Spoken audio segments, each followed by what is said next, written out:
Sticker ஒட்டுற வேலையாக தான் பார்த்துருக்கிறாரு இன்றைய முதல்வர் ஜோசப் விஜய் அவர்கள். எங்கே போய் டெல்லி போய் அவர் சொன்ன எல்லாமே யார் பண்ண வேலை? நம்ம பண்ண வேலை அப்படின்ற ஒருத்தர் பேசியிருக்கார். பேசினது யார்? எதிர்க்கட்சி தலைவர் உதயநிதி ஸ்டாலின் அவர்கள். அவர் பேசியிருக்காருன்னு சொல்லிட்டணும். எக்ஸ் தளத்தில் ட்வீட் போட்டிருக்கார்.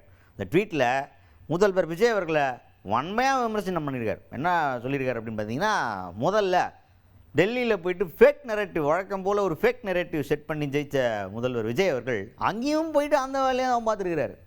இப்போ தமிழ்நாட்டின் சாதனைகள்னு சொல்லிட்டு ஒரு பட்டியல் போட்டிருக்கார். என்ன பட்டியல் தெரியுமா? பொருளாதாரத்துலேயே 2வது இடத்துல இருக்கிறது தமிழ்நாடு தான் மாநில அளவில். அதுபோக இப்போ வேலைக்கு போகிற பெண்களுடைய பாப்புலேஷனில் மொத்த பாப்புலேஷன் 42% தமிழ்நாட்டில் தான் வேலைக்கு போய்ட்டுருக்கிறாங்க. இது மட்டும் கிடையாது, தமிழ்நாட்டில் பெண்கள் பாதுகாப்பு, கல்வி தரம் அப்படின்னு சொல்லிட்டு ஏகப்பட்ட விஷயங்களில் தமிழ்நாடு முன்னோடியாக இருக்குது. அப்புறம் மகளிர் சுய உதவி குழு தமிழ்நாட்டில் பயங்கரமாக வளர்ந்து எல்லா பெண்களுக்கும் பெரிய உதவியாக இருக்குது அப்படின்ற மாதிரி ஏகப்பட்ட விஷயங்களை சொல்லியிருக்காரு. நமக்கு ஒரே ஒரு டவுட்டு தான், இது என்ன சோஃபா மாடல் ஆட்சி ஒரே மாதத்தில் சாதனை பண்ணதா? இது 5 வருஷம் திராவிட மாடல் பண்ண சாதனையா? அதுக்கு நீங்கள் லிஸ்ட்டு போட்டிருக்கீங்க. சரி, லிஸ்ட்டு போட்டீங்க. இது போக பேச வேண்டிய பிரச்சனை என்ன ஒன்று இருக்குது. என்ன பிரச்சனை?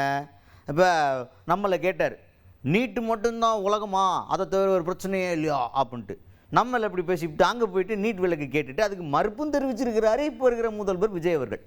சரி, அதுவும் பரவாயில்ல. மேகதாது பிரச்சனையை பற்றி எங்கேயாவது பேசியிருக்காரானா? நிதி ஆயோக் கூட்டத்திலையும் பேசலை. அவங்க கூட கூட்டணியில் இருந்த காங்கிரஸ், கூட்டணியில் இப்போ புதுசாக கூட்டணி சேர்ந்துருக்காங்களே காங்கிரஸ், அவங்கக்கிட்டையும் பேசலை. எதுவுமே பேசாமல் சைலண்ட் மோடுக்கு போயிட்டு அமைதியாக வந்துட்டார் விஜய் அவர்கள். ஆக மொத்தத்தில் அங்கே போயும் வழக்கம் போல் ஸ்டிக்கர் ஓட்டும் அரசியலை பார்த்துருக்கிறது இந்த சோஃபா மாடல் அரசு. நெக்ஸ்ட் என்னென்னா, முதல்வர் விஜய் அவர்களே இந்த பொய்யும் போலி வாக்குறுதிகளையும் கொடுத்து ஜெயிச்சது இருக்குல்ல, அது ரொம்ப நாள் நீடிக்காது. உண்மை வெல்லும் அப்படின்னு முச்சிருக்கிறாரு இந்த ட்வீட்டை. யார்?